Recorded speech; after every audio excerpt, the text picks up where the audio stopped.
Bye-bye.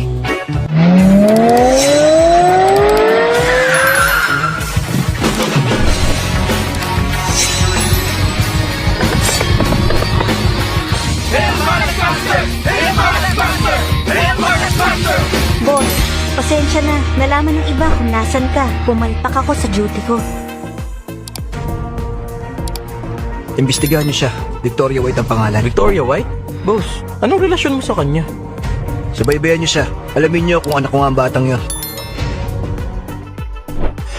Ano? Boss, may anak kang babae? Parang di tama. Isa lang ang tagapagmana ng pamilya niyo kada henerasyon. Bakit parang madali mo lang nagawa? Oo nga. Boss, hindi naman kaya naloko ka lang. Sundin niyo na lang yung inuutos ko. Ang dami niyo pa sinasabi. Pasensya na, bossing. Tatahimik na.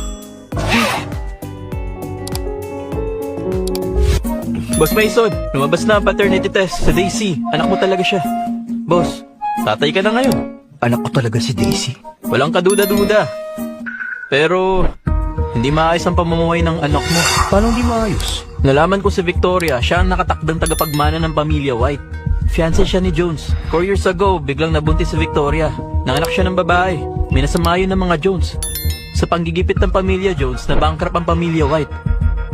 Simula nang ipinanganak si Daisy, malas ang tingin sa kanya ng pamilya White. Pinag-iinitan siya, pinapahiya. Simula noon, naging mahirap ang buhay nila kasama ang pamilya White. Sige. Salamat. Hirap magpalaki ng anak ng mag-isa. Simula ngayon, nandito na ako. Hindi ako papayag na may mangbuli pa sa'yo.